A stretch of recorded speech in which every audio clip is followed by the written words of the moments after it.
I feel so bad. You know, we've taken a long time taping tonight, and you were nice enough to come up here with your family and your small child, and you are now apparently living in our green room.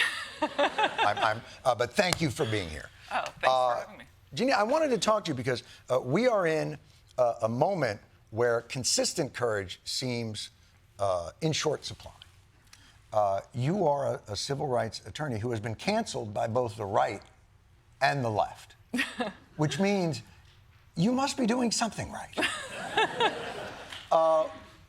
What in your mind is the civil rights moment we're in right now, and how it compares to some of the work that you're previously doing? And is this of a continuum or an acceleration in your mind?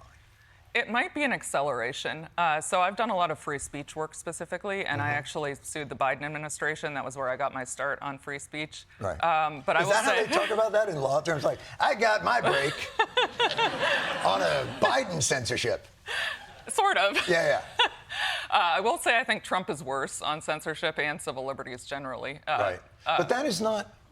That's an interesting to hear, because on the right, censorship and civil liberties was such a rallying point, and he so clearly isn't. But they've flipped that. Well, I don't think a lot of them were that principled to begin with. But I worked with a lot of people who are quite MAGA, I guess, on lawsuits, including the current Solicitor General of the United States and various other people who are relatively high up in the administration. And they've taken a totally different tack this time around. So they're on the censorship side. How are they dealing with you? So you were representing them in censorship cases during the Biden administration. What specifically were those surrounding? The main case I worked on that went to the Supreme Court had to do with the government involvement in social media censorship, the Biden administration mainly, especially COVID stuff. So I worked with a lot of these people. I represented a couple of them. Who had their accounts removed and other things that had happened, and that they felt that the government had been responsible for pressuring. That's right, yeah. Right. And were those, what was the outcome? Well, we lost at the Supreme Court, actually, and as I warned a lot of liberals who were celebrating that decision, it would be cited against us, and it is being cited now, in fact, in many cases where people are suing the Trump administration. When did you get the sense that this was going to flip when they came into power? Or is it always that way, that whoever's in power is going to be more coercive? I wanted to believe a little bit that the Trump administration would hold true to its word, because he specifically talked about our case and this kind of censorship, and one of his first executive orders was actually called Ending Federal Censorship and Restoring Free Speech in America. So I thought maybe they would do something, but it became rapidly clear within a few weeks. You believed that they might do that. That's adorable. It is. I thought for a second that he might not be principled when one of his first moves was threatening to jail Mark Zuckerberg.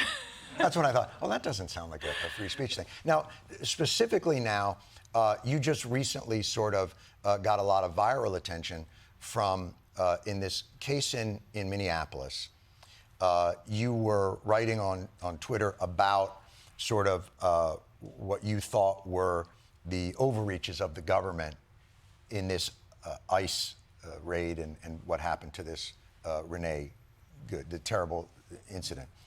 J.D. Vance saw what you wrote and started going at you. Feel good? Actually, it kind of did. Did it really? Yeah. It's not nerve-wracking? I would be very nervous.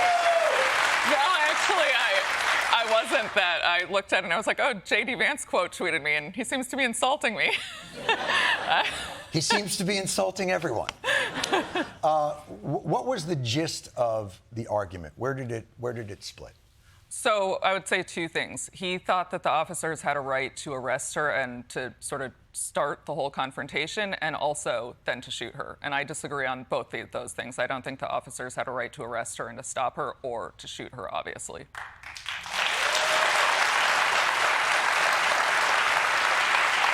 And this is... It's so fascinating because now this feels like it's the moment that we're in feels very fraught, because there doesn't appear to be any, as he said in that clip, the only thing that will stop me is my own morality. That's something Thanos would say in an Avengers movie. Like, this is why we have due process and those things. So what was it in your training that made you think they don't? Because my understanding is the cops have a right to arrest you if they think you're obstructing. Is that not the... What are people's rights in that situation? Well, they're not cops. I mean, ICE officers are not. ICE officers are federal immigration and customs enforcement officers. So they don't actually have the right to do traffic stops and that kind of thing. So they could not pull you over and say, do you know how illegal you are? Like, they can't, like, they're not allowed to without probable cause. No, and if they had probable cause to believe you had someone illegal in your car or you were an illegal alien, I suppose, maybe they could pull you over, but not absent circumstances like that. So in this circumstance, but if she's obstructing them, does that then give them the right? Because my understanding is they do have a right to arrest people if they are obstructing them. I expect if this case goes to trial, that will be a litigated issue because the obstruction has to be pretty serious and it has to be of their enforcing the immigration law. So just blocking traffic, I would think probably wouldn't rise to that level. But I'm sure, again, if it goes to trial, that will be an issue that comes up. And then there was the second part of it, which I think is the one that I think what threw me off the most was the dogmatic certainty of the administration. Without any fact-finding, they just went, this is a domestic terrorist. This person's life was in jeopardy. He was well within his rights to kill her. I come at this is probably about, like, I'm very close to a lot of, like, cops and firefighters and those guys. And so I am very sympathetic to what they go through and to what we as a society ask them to do and the danger that they put themselves into. But even they looked at this situation and went, that might be the worst police work I've ever seen. First of all, you never put yourself in front of a vehicle or behind a vehicle. Those two shots 2 and 3, were from the side of the vehicle. There's no way to justify that once you're already past there. I'm trying to wrap my head around, are we litigating civil rights or are we litigating competence? I think what was being litigated was whether or not people liked ICE being there in the first place. And the administration, felt as though what they're trying to do is being impeded by these crazy left-wing activists, as they would put it. And so their perspective or their take on the whole thing started with that. And I think they dug themselves into a bit of a hole because within minutes or hours, they were saying she was a domestic terrorist. She had purposely tried to ram the officer over. There's no way you can look at that video and think she purposely did it. I think one can maybe argue about whether there was some, a justification defense, a self-defense theory could work at trial. Right. But to say she purposely did, and then they didn't know what to do because they had already, started going around saying this. And so in their minds, you believe this is purely like a double down of a theory of the case that they developed. Yeah. Let me ask you, it brings to mind, Tom Homan said something interesting. He said, we've got to tone down the rhetoric against ICE officers. But in my mind, there is also a responsibility on their end. They've been provocative and confrontational as well. In America, have you ever seen an immigration enforcement regime like this? No. And I think it is unusual, yes? It is, yeah. Okay. Yeah, and I think we saw someone today. There was a 17-year-old kid who actually turned out to be a U.S. citizen, taken out of a Target and beaten up, and then... And left like 10 minutes away from the Target to get home. Yeah. So my understanding of immigration enforcement had always been like, and I think most Americans would agree with this, if there are rapists and murderers and people who have committed crimes and they're in this country illegal, get them out. But it's generally a fishing expedition. Yeah. I have a name, I have a person, I'm going to do that. I don't think we're comfortable with, I'm going to throw a net on this area that I generally think has people that look like they might be in this country illegally, and I'm just going to do a group, and if I end up with citizens and non-citizens, and I don't care. Yeah. Is that what has provoked some of this? Yes. Take your time. Yes, I mean they're trying to have a mass deportation policy, and so they're just taking a lot of people in who shouldn't be. And what's happening is people's civil liberties are being violated because you're not supposed to just arrest people or put them in ICE detention or whatever without some kind of basis. So and it does seem very punitive. because I read a statistic that 70% of these operations are in blue states, where they're doing, like in red states, they're not doing these sweeps where they go in and just grab a bunch of people in a parking lot or shut down a business. They're doing it in blue cities and blue states. Yeah, that's definitely what's happening. And I think they're probably targeting sanctuary cities too, so-called sanctuary cities, because they think they're not complying. Now so I hear that a lot. What is a sanctuary city? Does that mean you don't have to comply with ICE for even civil deportation or just criminal deportation? What does it mean to be a sanctuary city? I don't think there's just one definition, but generally speaking, they're not helping immigration authorities, and to greater or lesser extents, they are not looking at people's immigration status and dispensing like social services and that kind of thing. But so my understanding of the law is that if you are a criminal and you have a warrant or a detainment, you have to cooperate still, even if you're a sanctuary city. Yeah, of course. Yeah. Right. Yeah. So the story we're being told about sanctuary cities seems not necessarily the case.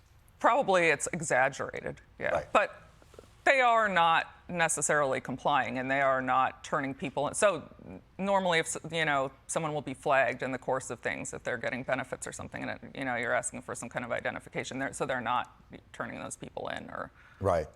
Whether those people have a criminal record or not. Well, they would have to. I mean, if they knew they had a criminal record that made them deportable, presumably they would have to. Yes. Yeah.